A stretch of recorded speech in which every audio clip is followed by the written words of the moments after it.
নমস্কার বন্ধুরা, তোমরা সবাই কেমন আছো? আশা করছি ভালো আছো। আমিও খুব ভালোই আছি, মোটামুটি বৃষ্টির মধ্যে। কেমন থাকবো তোমরা তো জানোই বৃষ্টির দিনে। তো এদিকে দেখো সকালবেলায় রান্না করতে চলে এসেছি। সকাল সকালে ভাতটা বসিয়ে দিয়েছি আর পাঁচমেশালি সবজিটা করা হচ্ছে। আর এদিকে না কচুটা ভাজবো, এই কচুটা আর কাঁঠালের বিচিটা মানে আঠিটা মানে বাটা খেতে খুবই ভালো লাগে। তো এদিকে দেখো কচুটা আমি কেটে নিয়েছি ঝুরঝুরি করে, আলু ভাজার মতো ভাজবো। তো এদিকে বেড কভারটা নিতে এসেছি ওপরে, কেননা মাম্মা ভিজিয়ে দিয়েছে আজকে। তো তারপরে না ওপরে চলে এসেছি। কি মেঘ করেছে, মানে একটু পরপরই বৃষ্টি, মানে মেঘ করেই যাচ্ছে আর একটু পরপর বৃষ্টি হচ্ছে। এদিকে দেখো জামা কাপড়গুলো আমি আগে উঠিয়ে নিই তাড়াতাড়ি করে, বৃষ্টি মনে চলেই আসলো। আর আমি ওদিকে রান্নাটা রেখেই চলে এসেছি। তো দেখো এদিকে এই ফুল গাছগুলো না এত ভালো লাগে, এই ফুলগুলো দেখতেই মানে ভালো, মানে মনটাই ভালো হয়ে যায়। তো দেখো এই মেঘের ওয়েদারে এই ফুল গাছগুলো ভালোই হয়েছে। তো চলো তাড়াতাড়ি যাই, আর রান্নাটা বাকি আছে। অর্ধেক রান্না করেছি আর অর্ধেক রান্না করিনি। তো চলো।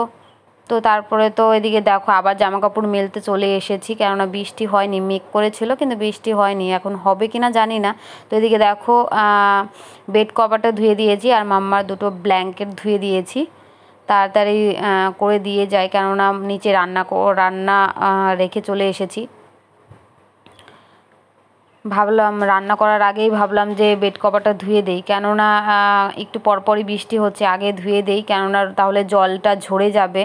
তো এদিকে দেখো মাম্মার দুটো জামা কাপড়ও ধুয়ে দিয়েছি। এত এত জামা কাপড় মাম্মার নোংরা হয়, আমি ধুয়ে দেই, একটাও শুকায়নি দুদিন ধরে। তো একভাবে ওটাই একবার দিচ্ছি, একবার উঠাচ্ছি, একবার দিচ্ছি, একবার উঠাচ্ছি। তো এদিকে দেখো মামনির ঘরে চলে এসেছি। আর কালকে সোমবার দেখেই ভাবলাম যে আজকে একটু মুছে নেই। আর মাম্মাকে পাশের বাড়ি একজন নিয়ে গেছে, মাম্মাকে খুব ভালোবাসে দেখে মাম্মাকে নিয়ে গেছে সকাল সকাল। তো এদিকে দেখো তার জন্য আমার মানে অনেকটা কাজ হয়ে যাচ্ছে, এগিয়ে যাচ্ছে কাজগুলো আমার তাড়াতাড়ি করে। তো এই ঘরটা মোছা হয়ে গেছে, আমি এবার আমার ঘরটা মুছে নেব, ব্যালকনি থেকে মুছে নেব তাড়াতাড়ি করে। আর এদিকে দেখো আবার মেঘ করেছে মনে হচ্ছে। তো তাড়াতাড়ি মুছে নেই, তারপরে যাব খেতে, পেটের মধ্যে ডাক দিচ্ছে। তো এদিকে দেখো খাবার বেড়ে নিয়েছি। এদিকে দেখো তোমরা তো জানোই সাদা ভাত করেছি আর কাঁঠালের আঠি বাটা আর কচু বাটা করেছি আর পাঁচমেশালি সবজি। তো এদিকে দেখো বৃষ্টিতে চলেই এসেছে বলতে বলতে। তো এদিকে জামা কাপড় নিয়ে চলে এসেছি। বিছনার চাদরটা আমি না এখানে ব্যালকনিতে ছড়িয়ে দিয়েছিলাম।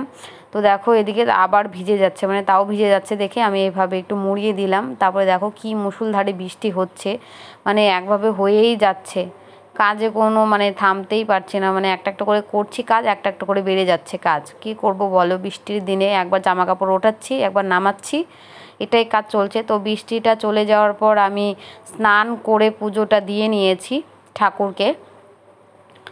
আর আজকে অনেকটা ফুল হয়েছিল, কিছুটা ফুল আমি তুলেছি আর কিছুটা অন্য মানুষও তুলেছে। এত ফুল পরিমাণে আমাদের বাড়িতে হয় গাছে, আমি কিছু বলি না যে ঠাকুরের জন্য নিবে তো নেক, তো আমার জন্য দেখো এত এত ফুল মানে অনেক আছে, এখনও গাছের মধ্যে আছে। তো ভাবলাম তোমাদেরকেও দেখাবো একদিন গাছগুলো, এত এত ভরে ভরে থাকে ফুল। তো কেমন লাগলো ভিডিওটা সবাই জানিও।